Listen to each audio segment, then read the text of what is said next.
그런데 일부 병원에서 대상포진을 혈액으로 진단을 한다 라고 하시는데요, 그것은 아니고요. 유사한 바이러스, 단순포진이라든지 이런 바이러스에 의해서도 양성이 나오고, 혹은 대상포진이 걸린 지금 시기에 양성이 안 나오고 음성으로 나오는 경우도 있고 하기 때문에.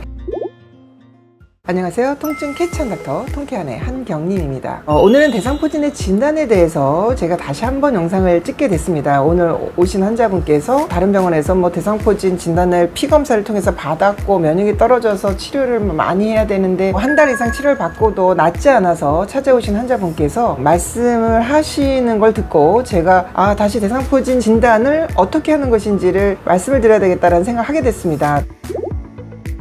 대상포진은 일반적인 대상포진, 그러니까 여러분들이 경험할 수 있는, 대부분의 사람들이 경험할 수 있는 특정 부위에 발진이나 수포가 생기고 또 통증이 오고, 그리고 대상포진의 가장 무서운 합병증은 대상포진 후 신경통이기 때문에 통증이 오래 지속되는, 대부분은 나이가 드셨거나 면역력이 아주 떨어진, 혹은 내가 지금 굉장히 스트레스 상황에 놓여 있는 그런 분들한테서 신경통을 남기는 것이 가장 중요한 병이고요.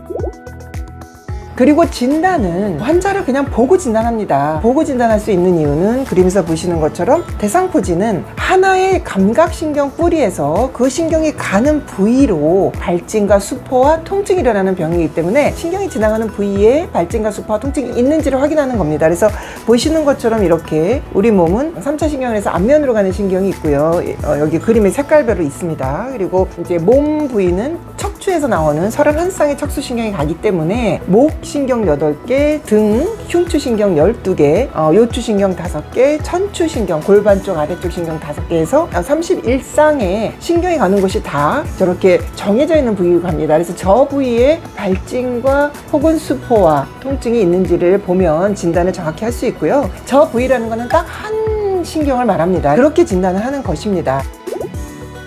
그런데 일부 병원에서 대상포진을 혈액으로 진단을 한다 라고 하시는데요, 그것은 아니고요. 우리가 혈액 검사로는 대상포진 바이러스가 수두바이러스이기 때문에 수두바이러스에 대한 임뮤노글로불린 G와 M을 검사를 하는데요, 임뮤노글로불린 G라는 것은 항체 검사인데 수두바이러스에 대한 항체가 과거에 있었던 항체 형성된 거를 보는 검사입니다. 그래서 대상포진 환자면 다 양성이 나오는 거죠. 원래 내가 갖고 있는 수두바이러스에 의해서 그것이 내가 몸이 약해져서 다시 발생하는 거기 때문에 대상포진으로. 그래서 임뮤노글로불린 G는 누구나 다 양성인 상황에서 대상포진이 발생하시는 거고, 임뮤노글로불린 M이라는 것은 최근에 급성으로 또 수두바이러스가의 감염을 나타내는 건데요, 내가 갖고 있는 수두바이러스가 있었는데 급성으로 내가 대상포진이 다시 발생했어 라는 거를 확인할 수 있는 검사이기는 하나 정확도가 떨어져서 실제로 임상에서는 사용하지 않습니다. 그 정확도라는 거는 유사한 바이러스, 단순포진이라든지 이런 바이러스에 의해서도 양성이 나오고, 혹은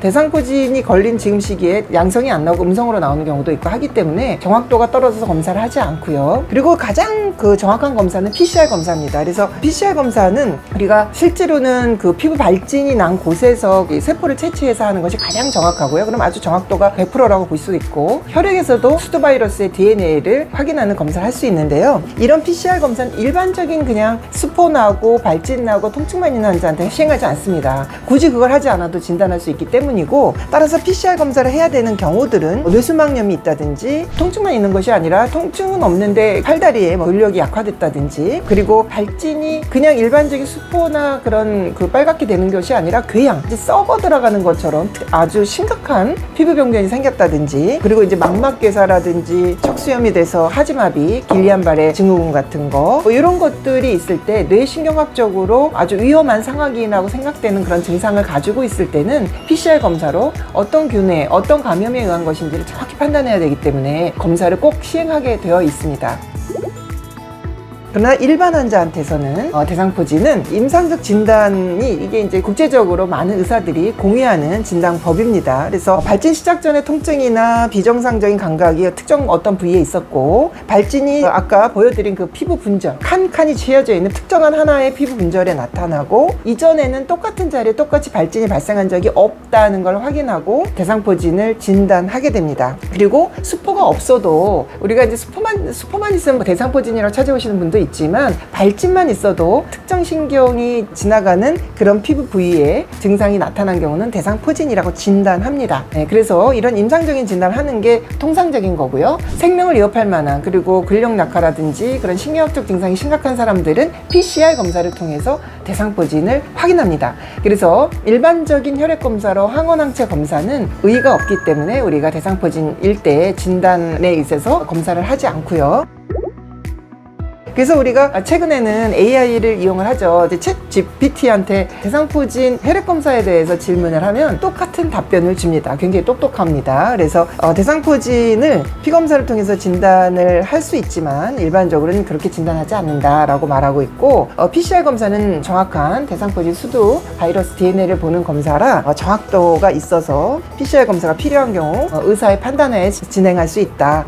그렇게 나와 있습니다. 그래서 여러분들이 명심하실 것은 대상포진은 피부 수포만 났다 해서 대상포진 아니고 발진이나 수포 다 날 수 있고 통증이나 이상 감각이 있는데 그것이 특정한 하나의 신경이 가는 곳을 따라 발생하는 거, 그거를 기준으로, 그리고 그 자리에 반복했던 과거에 비슷한 발진이나 수포가 있지 않았던 것, 그게 과거에 있었던 것은 또 생기는 것은 단순포진입니다. 그래서 그런 거를 근거로 우리가 진단합니다. 그래서 임상적 진단을 가지고 진단을 한다라고 이해하시면 되고, 응급실에 찾아갈 만한 혹은 의식 저하가 있거나 팔다리 힘 근력 약화가 생겨서 굉장히 생명의 위협이 느끼는 그런 어떤 증상이 있을 때는 정확한 그 균을 감별해야 되기 때문에 PCR 검사를 시행한다 라고 이해하시면 되겠습니다. 통증 없는 삶, 우리들의 권리입니다.